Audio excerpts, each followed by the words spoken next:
So welcome all of you once again in the class of law। जहाँ तक बात आ रही है आज के क्लास की, तो आज के क्लास में हम फिर से बात करेंगे essential elements of valid contract के कुछ नए पॉइंट्स पे। जैसे कि आपको याद होगा, essential elements of valid contract में हम पढ़ रहे थे फ्री कंसेंट, और फ्री कंसेंट में हमने कोएर्शन, अनड्यू इन्फ्लुएंस कवर कर लिया था। ठीक है, साथ साथ हमने फ्रॉड भी कवर कर लिया था। फ्रॉड के बाद आज हम कवर करने वाले हैं हमारा section number 18, that's called miss representation.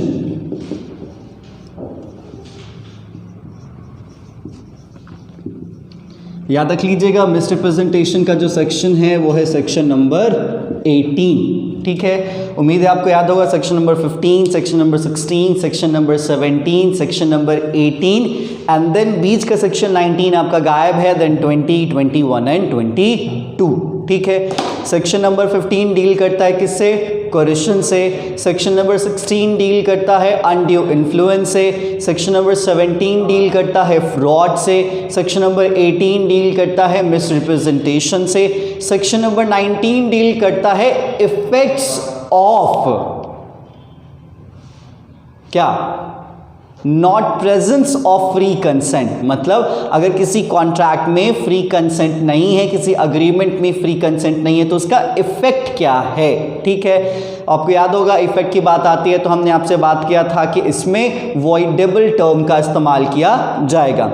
उसके बाद हमारे सामने सेक्शन नंबर 19 होगा, किस चीज़ का? मिस्टेक का। फिर हमारा नहीं, सेक्शन नंबर 19 किस चीज़ का है? 18 है, 19 सॉरी इफेक्ट का है, और सेक्शन नंबर 20, 21, 22 मिस्टेक का है।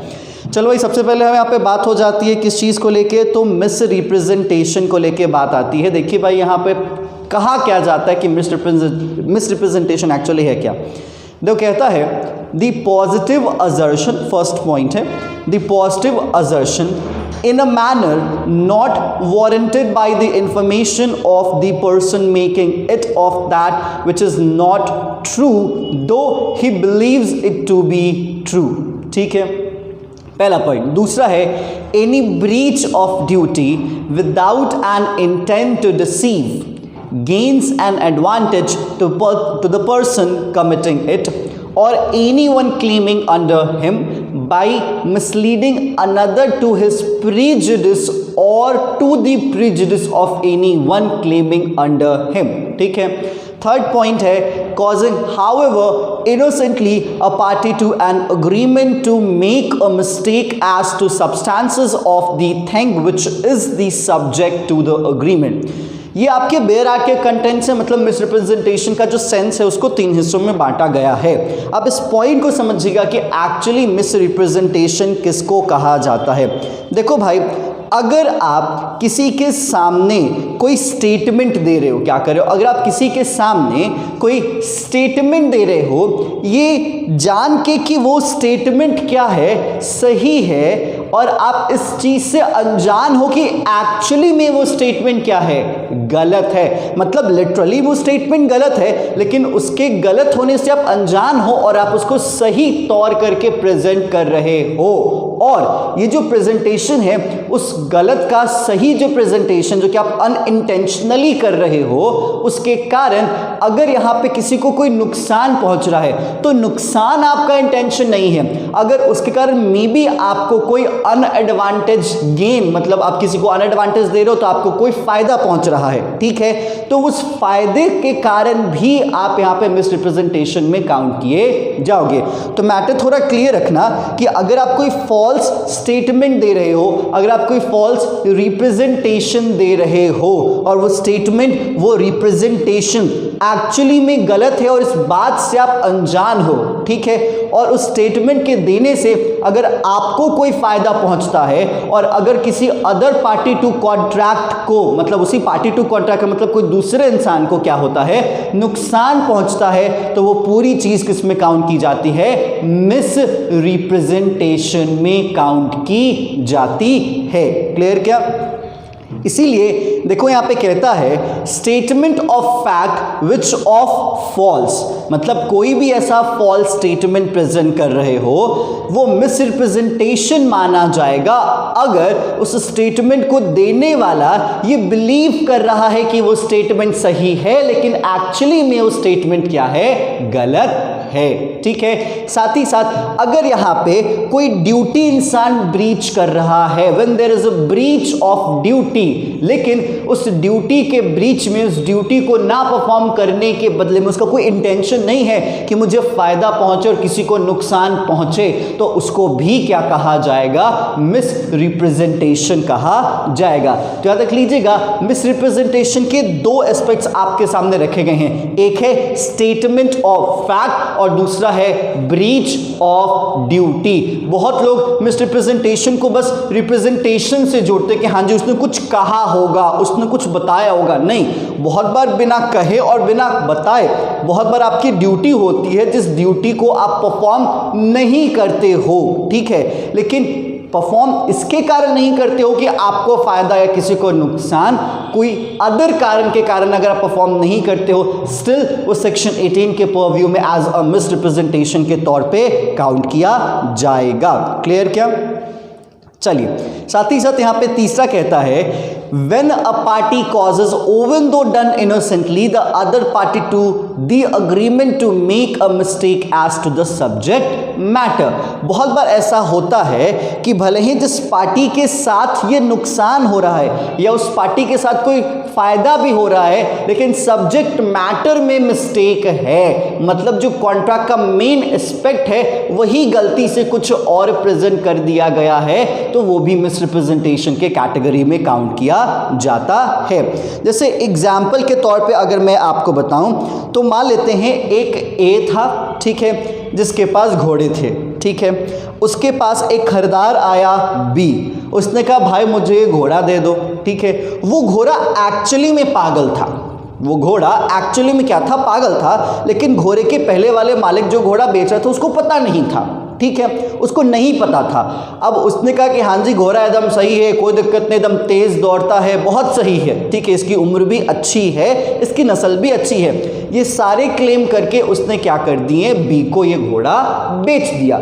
लेकिन ये बताओ वो घोड़ा एक्चुअली में क्या था, अनसाउंड था, ठीक है, लेकिन ये बात ए को भी नहीं पता थी, और जब ए ने ये क्लेम करा ये जानते हुए कि भाई वो क्या था, साउंड था, लेकिन ए को नहीं पता था कि वो अनसाउंड था, तो यहां पे ए ने क्या करा, पॉजिटिव रिप्रेजेंटेशन दिया, पॉजिटिव असर्शन उसके सामने रखा, बी ने बिलीव कर लिया और बी ने वो घोड़ा खरीद लिया। तो यहां पे एक्चुअली गलती ना ही बी की रही ना ही ए की रही, लेकिन इस केस में जो पूरा पूरा अग्रीमेंट था वो मिस रिप्रेजेंटेशन से ग्रसित नजर आता है और इसीलिए इसमें कंसेंट फ्री माना नहीं जाएगा और ये कॉन्ट्रैक्ट वॉइडेबल हो सकता है at the option of B, ठीक है, बी के चाहने पे इस कॉन्ट्रैक्ट को वॉइड करार दिया जा सकता है as per section number 19। Clear क्या? चलिए, तो ये पॉइंट हो गया आपके मिस रिप्रेजेंटेशन के रेफरेंस में, ठीक है।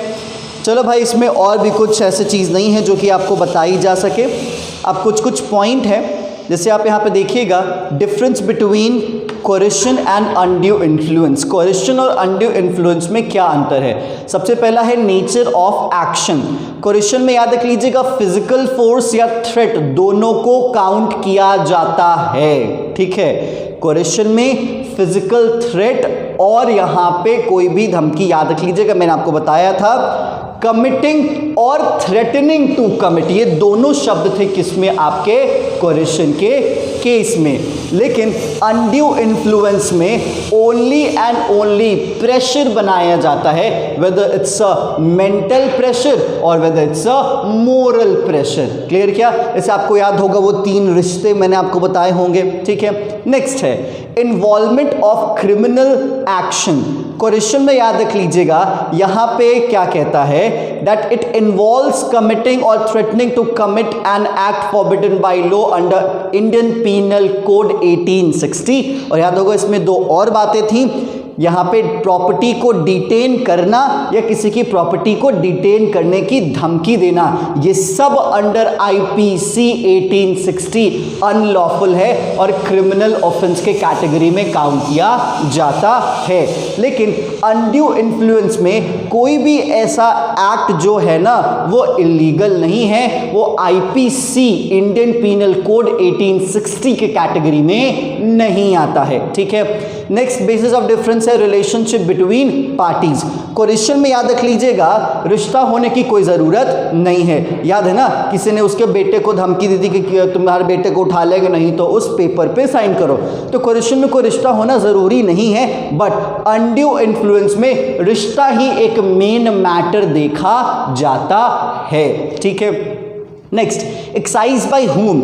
याद रख लीजिएगा क्वेश्चन किसी के थ्रू भी करवाया जा सकता है। याद होगा मैंने आपको एग्जांपल में बताया होगा क्वेश्चन के केस में जरूरी नहीं है कि पार्टी टू कॉन्टैक्ट ही क्वेश्चन कमिट करे। ठीक है, लेकिन अनड्यू इन्फ्लुएंस में याद रख लीजिएगा हमेशा हमेशा undue influence excise by the parties to the contract. Clear? क्या फादर ही अपने सन पे अनड्यू इन्फ्लुएंस करेगा, मेडिकल अटेंडेंट ही अपने पेशेंट पे अनड्यू इन्फ्लुएंस करेगा, सॉलिसिटर ही अपने क्लाइंट पे अनड्यू इन्फ्लुएंस करेगा, मास्टर ही अपने सर्वेंट पे अनड्यू इन्फ्लुएंस करेगा, कोई और नहीं करेगा। ठीक है, नेक्स्ट है इनफोर्सिबिलिटी। याद रख लीजिएगा क्वेश्चन क्या है, वॉइडेबल है। क्या है? वॉइडेबल है उस पार्टी के विल पे जिस पार्टी पे क्वेश्चन कमिट किया गया है, मतलब जिसको धमकी दी गई है तो जो धमकी लिया है उसके इच्छा पे ये वॉइडेबल माना जाता है। ठीक है, अनड्यू इन्फ्लुएंस के कैटेगरी में यहां पे कहता है that when the consent is induced by undue influence the contract is either voidable और द कोर्ट में सेट इट असाइड और enforce it in a modified form. मतलब यहां पे कहता है कि जो अनड्यू इन्फ्लुएंस की इन्फोर्सिबिलिटी है वो भी तो सेक्शन 19 में काउंट की जाती है कि अगर किसी पे अनड्यू इन्फ्लुएंस का इस्तेमाल किया गया है तो वो भी वॉइडेबल करार दे सकता है, या फिर वो कोर्ट जाएगा और कोर्ट तय करेगा कि नहीं जी ये चीज ऐसा माना नहीं जाएगा। आपको याद होगा मैंने बताया था कि एक साहूकार था जिसने एक औरत को पैसे दिए थे और 100% के ब्याज पे दिए थे। कोर्ट ने कहा था ये सही नहीं है, आपने उसकी मजबूरी का फायदा उठाया है, 100% से घटा के उसको 24% पे उसको किया गया था। तो इसमें कोर्ट इंटरफेयर करता है, क्वेश्चन में कोर्ट इंटरफेयर नहीं करता है, कोर्ट सेट असाइड नहीं करता क्वेश्चन के कॉन्ट्रैक्ट को। क्लियर? नेक्स्ट बात आती है पोजीशन ऑफ बेनिफिट्स रिसीव्ड। यहां पे कहता है कि अगर क्वेश्चन में आगे किसी कॉन्ट्रैक्ट में क्वेश्चन है is rescinded by the aggrieved party as per section number 64 any benefit receive as to be restored back to the other party. मतलब यहां पे कहता है कि अगर क्वेश्चन हुआ है, क्या हुआ है, अगर क्वेश्चन कमिट किया गया है तो आप जो अग्रीव पार्टी है वो सेक्शन 64 के तहत कॉन्ट्रैक्ट को तोड़ सकता है। क्या कर सकता है? सेक्शन 64 के तहत कॉन्ट्रैक्ट को तोड़ सकता है, और अगर उसको कुछ मिला है तो सेक्शन 72 के तहत वो उसका पूरा हिस्सा वापस कर सकता है। याद होगा धमकी से मैंने तुम्हारी प्रॉपर्टी लिखवाई थी 5 करोड़ रुपए में, तो तुम सेक्शन 19 के तहत उसको वॉइडेबल करार दिलवा सकते हो। ठीक है, सेक्शन 62 के तहत उसको रिसाइन कर सकते हो, तोड़ सकते हो, और सेक्शन 72 के तहत तुमको मेरा 5 करोड़ रुपया जो कि तुमको मिला था वो तुमको मुझे वापस करना पड़ेगा। ठीक है, तो इस तरीके से इसका फ्लो होता है। लेकिन यही अगर बात आती है अनड्यू इन्फ्लुएंस में पोजीशन ऑफ बेनिफिट्स की, तो यहां पे कहता है the court has the discretion to direct the aggrieved party to return the benefit in a whole और in a part, not to give any such direction. यहां पे कहता है कि अनड्यू इन्फ्लुएंस में ये कोर्ट होगा जो ऑर्डर देगा। क्या होगा? ये जो कोर्ट होगा वो ऑर्डर देगा, कोर्ट के डिस्क्रिशन पे अग्रीव पार्टी को डायरेक्ट किया जाए कि आप उसके बेनिफिट्स को क्या कीजिए, रिटर्न कीजिए, भले ही पूरा रिटर्न कीजिए या फिर आप आधा रिटर्न कीजिए। क्लियर? क्या? तो ये कोर्ट तय करेगा अनड्यू इन्फ्लुएंस में, बट क्वेश्चन में पार्टी को रिटर्न करना ही होगा। क्लियर? तो ये था आपका क्वेश्चन और अनड्यू इन्फ्लुएंस का डिफरेंस। अब यहाँ पे आपके सामने है मिस रिप्रेजेंटेशन मिसरिप्रेजेंटेशन और फ्रॉड में डिफरेंस। सबसे पहले चीज इंटेंशन की ही बात आ जाती है। फ्रॉड में इंटेंशनली पार्टीज को डिसीव किया जाता है, बट मिसरिप्रेजेंटेशन में पार्टीज को इंटेंशनली डिसीव नहीं किया जाता है। फ्रॉड में हम जानबूझ के मटेरियल फैक्ट को छुपाते हैं, लेकिन मिसरिप्रेजेंटेशन में हमें बिलीव करते हैं कि जो स्टेटमेंट मैं दे रहा हूं वो सही है। ठीक है, next knowledge of the truth. याद रख लीजिएगा, अगर फ्रॉड है तो फ्रॉड के केसेस में जो पर्सन उस स्टेटमेंट को प्रेजेंट कर रहा है उसको सच की खबर होती है, इस खबर होने के बावजूद वो झूठ को सामने रखता है। ठीक है, लेकिन मिसरिप्रेजेंटेशन के केस में जो पार्टी स्टेटमेंट प्रेजेंट कर रहा है उसको नॉलेज ऑफ ट्रुथ होता ही नहीं है। जो स्टेटमेंट वो प्रेजेंट कर रहा है उसी स्टेटमेंट को वो ट्रुथ मानता है। क्लियर क्या? जैसे घोड़े वाला केस कि यहाँ पे उस ए को पता ही नहीं था कि उसका जो घोड़ा जो उसको बेच रहा है वो पागल है। उसको लगा क्या था कि वो पागल नहीं है, मतलब वो साउंड माइंड का है, तो उस केस में उसने उसको क्या कर दिया? बेच दिया।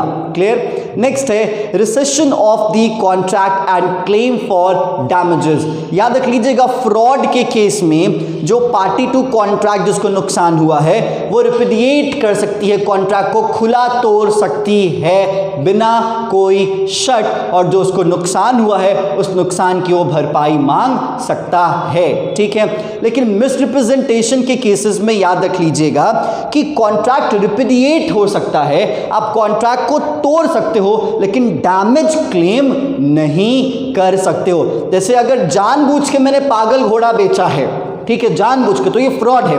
तो जिसको मैंने बेचा है एक तो कॉन्ट्रैक्ट तोड़ेगा, ऊपर से घोड़े का पैसा वो लेगा, और जो उसको नुकसान हो उसका भी भरपाई मुझसे करवाएगा। लेकिन अगर मुझे खुद नहीं पता था कि वो घोड़ा अनसाउंड माइंड का था, मैंने उसको बेच दिया, तो बस वो क्या कर सकता है? कॉन्ट्रैक्ट तोड़ सकता है, घोड़े के कारण हुई नुकसान की भरपाई वो मुझसे नहीं कर सकता, बिकॉज इसमें क्या था? मिसरिप्रेजेंटेशन था, मैंने जानबूझ के उसका नुकसान नहीं किया था। क्लियर? नेक्स्ट अब ये बात आती है means to discover the truth. यहाँ पे कहता है जो पार्टी फ्रॉडलेंट एक्ट कमिट कर रहा है कैन नॉट सिक्योर और protect himself by saying that the injured party had means to discover the truth. यहाँ पे कहता है कि अगर कोई जानबूझ के नुकसान पहुंचा रहा है, याद रख लीजिए कोई जानबूझ के बातें छुपा रहा है, ठीक है, तो ये नहीं कह सकता कि उसको पूछना चाहिए था ना, उसको कहना चाहिए था ना, उसको देखना चाहिए था ना, उसको जांचना चाहिए था ना, उसको परखना चाहिए था ना, वो नहीं कर सकता। क्यों? क्योंकि यहाँ पे उसकी ड्यूटी थी, क्योंकि उसने जानबूझ के ये बात छुपाई। लेकिन मिसरिप्रेजेंटेशन में जिसने मिसरिप्रेजेंटेशन किया है वो ये क्लेम कर सकता है कि उनको घोड़ा चला के देख लेना चाहिए था, उनको घोड़े के साथ कुछ समय बिता के देख लेना चाहिए था, उनको किसी को साथ लेके आना चाहिए था ताकि घोड़े की नस्ल उनको पहचान में आए, क्योंकि मुझे भी इसकी पूरी जानकारी नहीं थी। तो इसीलिए आप फ्रॉड के केस में ये बातें नहीं कह सकते हो, लेकिन मिसरिप्रेजेंटेशन के केस में आप ये बातें कह सकते हो। तो इसीलिए डिस्कवर ऑफ ट्रुथ या ट्रुथ की जो डिस्कवरी है उसका बर्डन फ्रॉड में सामने वाली पार्टी पे नहीं डाला जा सकता, लेकिन मिसरिप्रेजेंटेशन में डाला जा सकता है। क्लियर क्या? तो ये था आपका मिसरिप्रेजेंटेशन और फ्रॉड। उसके बाद आपका सेक्शन 19 पर जिक्र किया गया है जिसको हमने ऑलरेडी डिस्कस कर रखा है। ठीक है, फ्रॉड में first party to second party होता है, लेकिन मिसरिप्रेजेंटेशन में second party to third party होता है। फर्स्ट पार्टी का इसमें इन्वॉल्वमेंट नहीं होता है, अरे वो तो बिहाइंड द सीन है। फर्स्ट पार्टी जो है मतलब जिसका प्रॉपर्टी है, तो सेकंड पार्टी या थर्ड पार्टी को डील कर रहा है मिसरिप्रेजेंटेशन में। आप कहना क्या चाहते हो? मतलब फ्रॉड में क्या है कि मतलब इंटेंशनली जो फर्स्ट पार्टी उसको सच्चाई पता है सर, तो वो सेकंड पार्टी को भी डिलीवर कर रहा है। मिसरिप्रेजेंटेशन में सेकंड पार्टी को सच्चाई नहीं पता है, फर्स्ट पार्टी को पता है, मतलब फर्स्ट पार्टी को तो पता है सच्चाई के बारे में, सेकंड पार्टी को तो नहीं पता, तो वो थर्ड पार्टी से डील कर रहा है, सेकंड पार्टी थर्ड पार्टी से डील कर रहा है। यहाँ पे नंबर ऑफ पार्टी से क्या फर्क पड़ता है? जो मिसरिप्रेजेंटेशन में जो रियल ट्रूथ है उसको तो नहीं पता, जो डील कर रहा है जिससे। हाँ, सेकंड पार्टी क्या है? अब मैंने घोड़ा खरीदा, मैंने खरीद लिया, कोई दिक्कत नहीं है, ठीक है। अब मैंने वो घोड़ा बेच दिया, ठीक है, मुझे नहीं पता था कि जो मैंने घोड़ा खरीदा था, जिसको मैं खरीद के बेच रहा हूं, वो अनसाउंड माइंड का है। क्लियर क्या? उसको मैंने किसी और पार्टी को बेच दिया। तो यहाँ पे जिस कॉन्ट्रैक्ट पे डिस्कशन होगा वो मेरे और उसके पे होगा कि हम तीनों पे होगा? हमारे और उसके पे होगा। उसका तो कोई यहाँ पे पोजीशन ही नहीं है। ठीक है, ये मेरी इच्छा पे कि मैं उसको क्लेम करूँ या क्लेम ना करूँ। व्हाट इफ अगर वो घोड़ा मेरे रैंच में ही पैदा लिया होता तो, अगर मैं उस घोड़े को खरीदा ना होता तो, ठीक है, वो घोड़ा मेरे सामने बड़ा हुआ, 2 साल 3 साल का हुआ, मैं उसको फिर बेच लिया तो मुझे स्टिल नहीं पता था कि वो अनसाउंड माइंड का है। तो आप यहाँ पे जो नंबर ऑफ पार्टीज में चीज़ों को लेके जा रहे हो, आप नंबर ऑफ पार्टीज में लेके मत जाइए। यहाँ पे चीज़ों को क्लीन और ट्रांसपेरेंट रखिए कि एक पार्टी है जिस पार्टी को उस सच्चाई का ज्ञान नहीं है, उस पार्टी को नॉलेज ऑफ ट्रुथ नहीं है, लेकिन जो चीज़ वो प्रेजेंट कर रहा है वो अपने नॉलेज से ट्रुथ प्रेजेंट कर रहा है जो कि एक्चुअली में ट्रुथ नहीं है। तभी तो जो रिप्रेजेंटेशन उसने दिया वो मिस कर गया, जो रिप्रेजेंटेशन उसने दिया उससे वो मिस कर गया, क्योंकि उसने कहा कि मेरा घोड़ा क्या है? Sound mind. लेकिन साउंड माइंड का रिप्रेजेंटेशन क्या हो गया? उससे मिस हो गया। तो याद रख लीजिएगा, mistakenly representing the facts, this is the main sense of misrepresentation. Mistakenly, not intentionally. In case of fraud, it's a matter of intention, but in case of misrepresentation, it's a matter of mistake. Clear? चलिए, अब finally हम बात करेंगे mistake पे।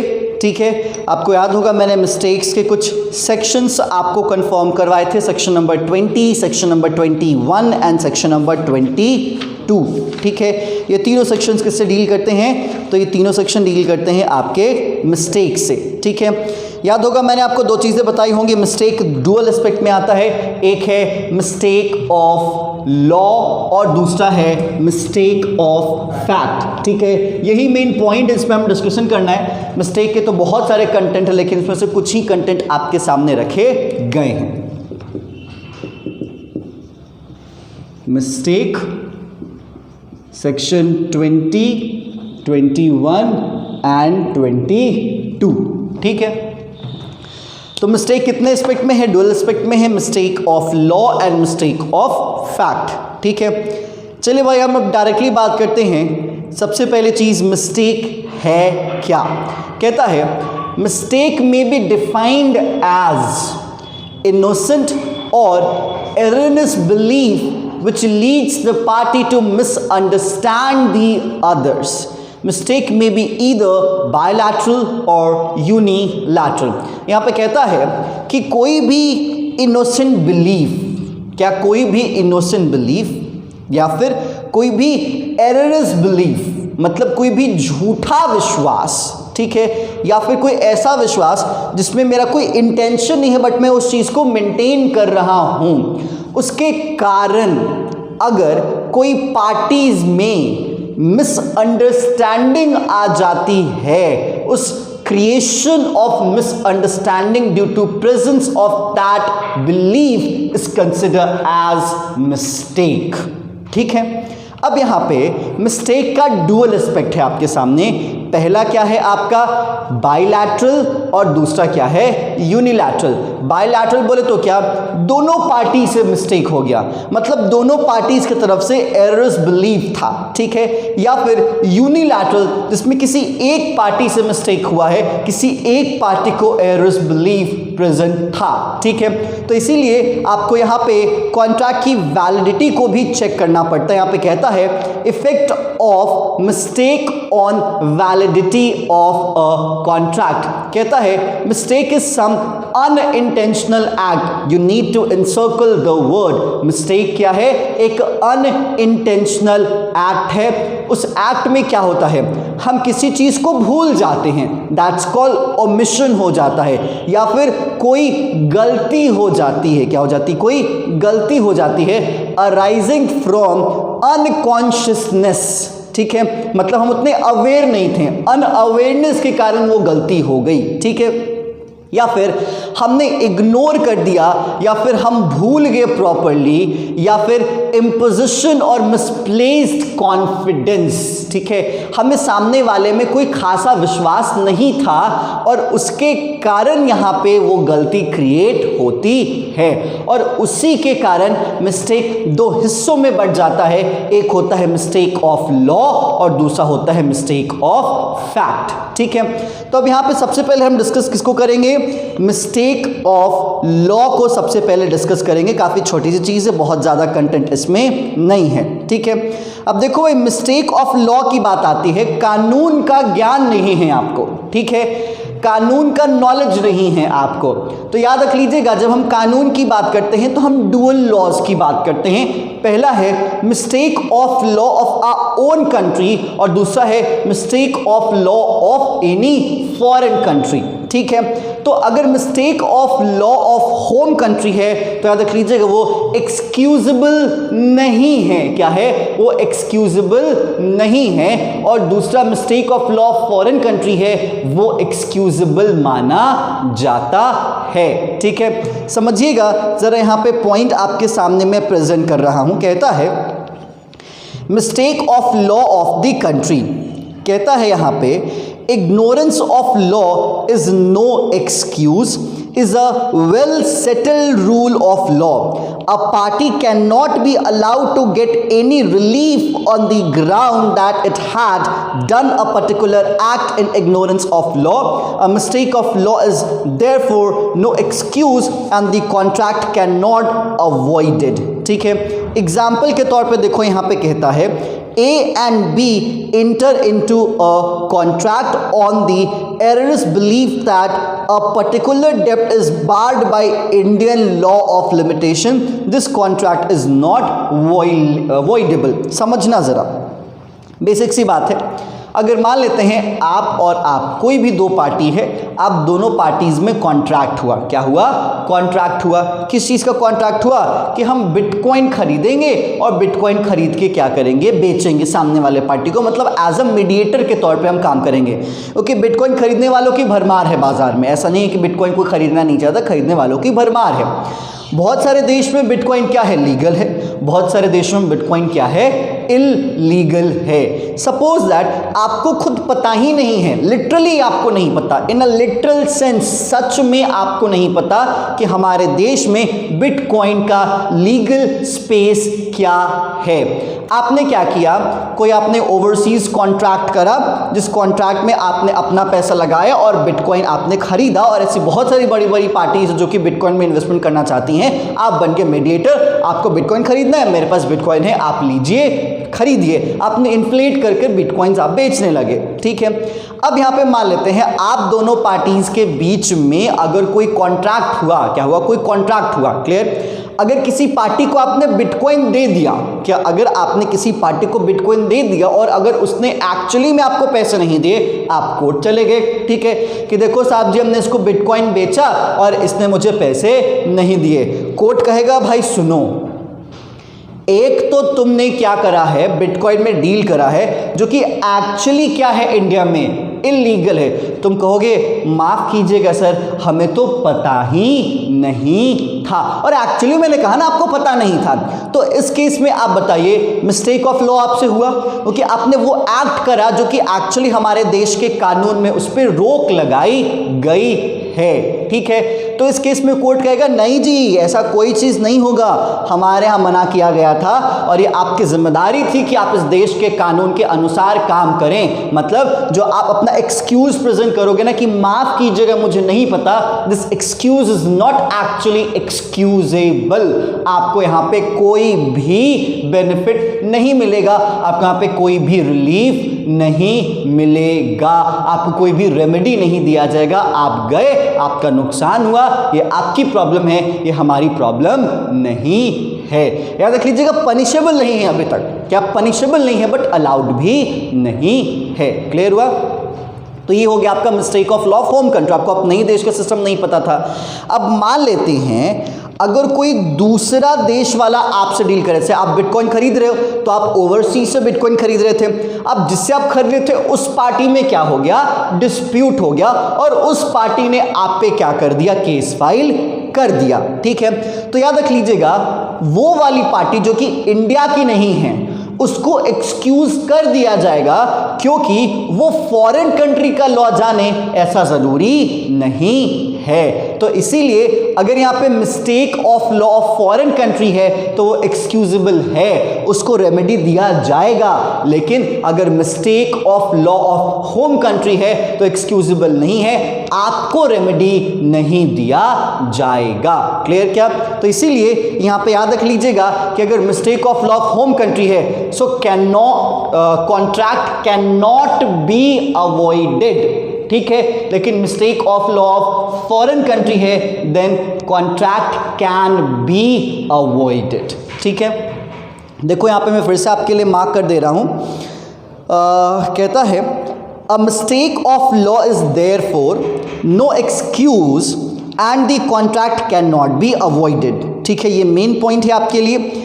अब यहाँ पे अगर बात आती है mistake of law of foreign country तो कहता है such mistake is treated as mistake of fact.